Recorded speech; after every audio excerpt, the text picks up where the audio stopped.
はい、今日も届けよう命の言葉ということで、皆さんこんにちは。命の言葉社のおかむーです。今日はなんとオアシスお茶の水店に来ています。なんでお茶の水店に来ているのかというとですね、今日なんとこちらの、もう自分を隠さない書いた重松さんが本日カナダから来日されて、このお茶の水クリスチャンセンターで出版記念イベントをされるということで、私も突撃したいと思ってやってきました。それでは早速行ってみましょう。おう。はい、ということでお茶の水店にやってきましたが、店長だ。いらっしゃいませ。店長、はい、重松さんの新刊はどうですか？売れてますか？好調ですね。もう皆さんね、ずっと手に取って、じっと眺めています。やっぱりね、恥っていうテーマなので、すごい日本人に読みやすい刺さる本なので、すごい好評で、今、先月の売上ランキング2位ですね。あ、そうなんですね。この店で売れてますね。今、入ったとこ、すぐそこにも平積みしてあって、はい。推しです。推しですよね、今。店長の一押しです。はい、それでは今日のイベントの会場に早速入ってみたいと思います。今日は70名近くの方が来られるそうです。今椅子を並べたりなどなど準備をしています。で、こちらではぎちゃんがはぎちゃん店長が今日は販売をするそうです。どうですか、意気込みは？バッチリです。たくさん売ってください。バッチリです。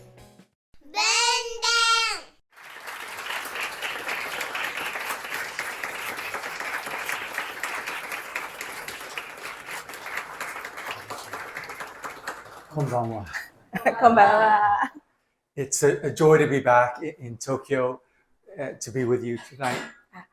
It's been a long time since I've been a student, but I've had this ongoing dream. And in the dream, I'm facing an exam for which I am totally unprepared.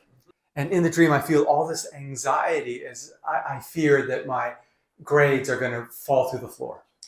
I have this other dream these days. I have a dream that I'm supposed to give a speech for a sermon somewhere, and I'm supposed to deliver the message in about 5 minutes. But I have no idea what I'm going to say. And part of what these dreams are telling me is that at a subconscious level, I have a fear of not being enough, of being deficient in some way. The Bible and modern social science have a word for this: shame. The fear of not being enough, shame. And we can feel shame, a sense of not being enough, when we didn't do as well on an exam as a student as we had hoped. Or we can feel this kind of shame when we didn't perform at work as we had expected, is the primary sin of modern times. We can also feel shame, a sense of not being enough over our bodies. When I was in high school, I enjoyed playing basketball. And sometimes our coach would divide us into 2 groups so that we could scrimmage against each other. One of the groups would keep their shirts on. They would be called shirts. And the other group would be asked to take their shirts off. They would be called skins. I would always pray that I would be part of the shirts. I'm skinny now, but I was even skinnier back in high school, and I didn't want people to see how skinny I really was. Now, as we were anticipating this presentation, we had a conversation with a Japanese pastor. And he said that for Japanese people, feeling that we're not quite enough is a virtue. Now, humility is a virtue. Realizing your limits is a great thing. It's very important that we humbly realize our dependence on God. But the shame that manifests itself in feeling that we're not good enough is not a virtue. When we feel shame in a sense that we're not good enough, we're more prone to anxiety and experiencing depression. When we feel we're not good enough, we're also more likely to overuse alcohol or overwork. When we feel like we're not enough, we're also more likely to be overly nice in a way that is not authentic, in a way that's people-pleasing. And shame, a sense of that we're not enough, can cause us either to shrink back and go small, or it can cause us to try and go big in order to prove that we are enough. Thomas Martin, a master, and because we feel invisible, Martin says that we wrap ourselves in bandages. Bandages to make ourselves feel visible. Bandages of achievement. We wrap ourselves in bandages of material possessions. We wrap ourselves in bandages of trying to build a reputation that will make ourselves feel seen as special so we can feel visible. When we try to live for the approval of others, we fail to embrace the unique way that God has made us. And it's as we experience deeply the love of God that we become our truest selves, that we become whole. In an important passage in the Bible, in Ephesians chapter 3, verses 16 to 19, the Apostle Paul prays that we would experience deeply the love of Christ. どうか御父がその栄光の豊かさに従って内なる人に働く御霊により力を持ってあなた方を強めてくださいますように、信仰によってあなた方の心の内にキリストを住まわせてくださいますように、そして愛に根ざし愛に基礎を置いているあなた方がすべての生徒たちと共にその広さ、長さ、高さ、深さがどれほどであるかを理解する力を持つようになり、人知をはるかに超えたキリストの愛を知ることができますように、そのようにして神の満ち溢れる豊かさにまであなた方が満たされますように。So the Apostle Paul is praying that we would not just know in our head that we're loved by God, but that we would deeply experience a sense that we are cherished by God. Now, there was a time when human beings did not experience the emotion of shame. We're told that in the Garden of Eden, Adam and Eve were naked, and yet they felt no shame. Weren't just experiencing a physical nakedness with each other without shame, but they were also emotionally, psychologically, and spiritually transparent with each other. And then the one who didn't feel like he was quite enough, the devil, approached Adam and Eve and whispered something in their ear. He said, if you'll only eat of the one tree that you've been forbidden to eat from, the tree of the knowledge of good and evil, you'll be so much more. You'll be fulfilled and free. You'll be like God. And Adam and Eve turn away from God and they bite. And what happens to them? Do they become so much more? Do they become fulfilled and free, a better version of themselves? No, they immediately sense that something has been taken from them. And they feel an emotion they've never known before, shame. And when we turn away from the source of all love, beauty, and joy, we don't become more, we become less.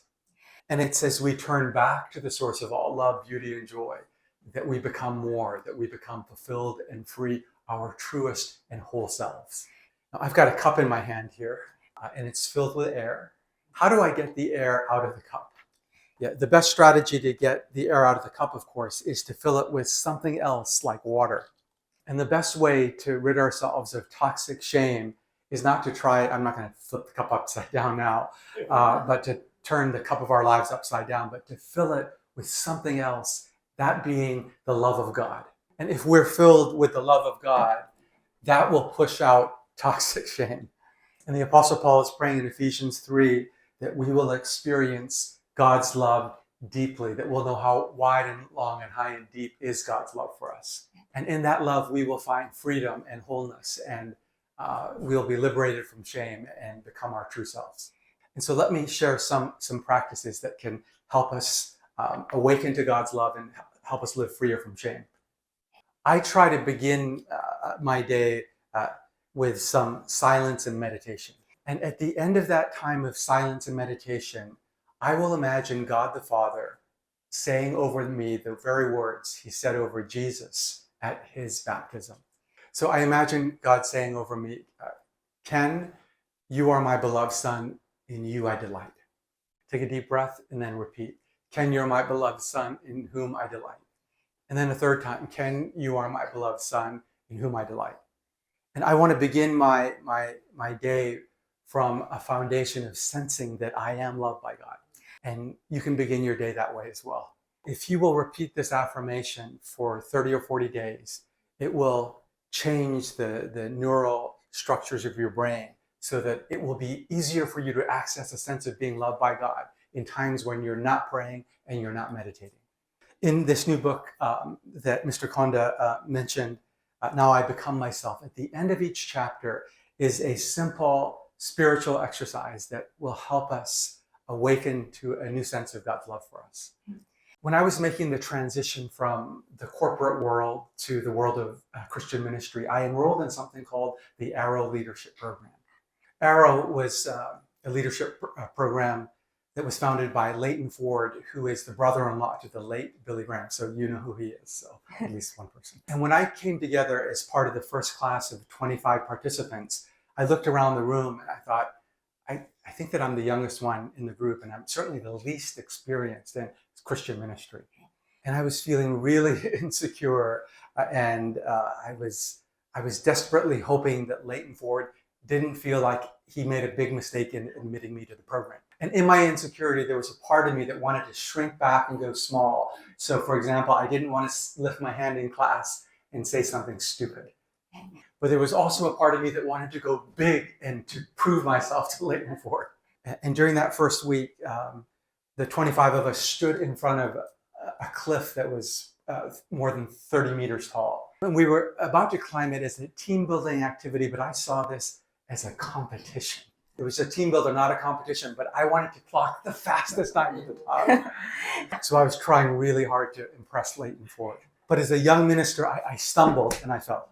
For example, I got into a conflict with someone I was working with because of my own emotional immaturity. And this is what I learned in my failure, that Leighton Ford's acceptance of me was not dependent on my performance. Despite my failures, he loved me seemingly without condition. It, across the years, has felt like such a gift. It's been so freeing, and it has enabled me to become myself, my real self, before him and others. And this is how I pray you'll experience your relationship with God. I pray that you will know that despite your failures and weaknesses, that you are loved and cherished by God without condition. And as a result, I hope and pray that you will not feel the pressure to shrink away and go small, but that you also won't feel the pressure to need to go big to prove that you're enough.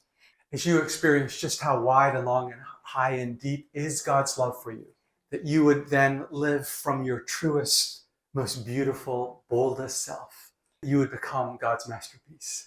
And as you are filled to the measure with God's love, that you will become the hands and feet and the face of Jesus to your world.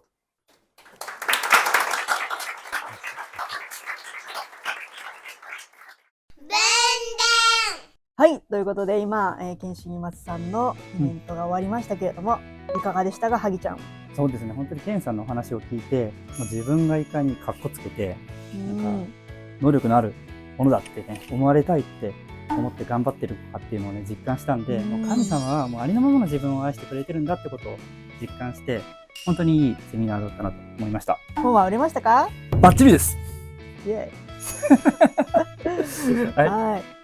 はい、私もですね、ケンシー松さんの本は、賢者の生活リズムと魂のサバイバルガイドですね、どちらも持っていたので、こうやっと3冊目の新刊を手にできるぞと、ワクワクしてお話をお伺いしましたけれども、ますます本が読みたくなるようなですね、セミナーでしたね。はい、皆さんもぜひこの本が気になった方は手に取ってみてください。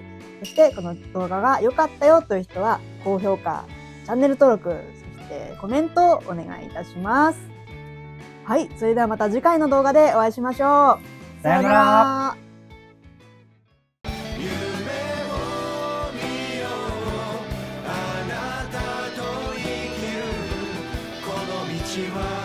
約束の未来へ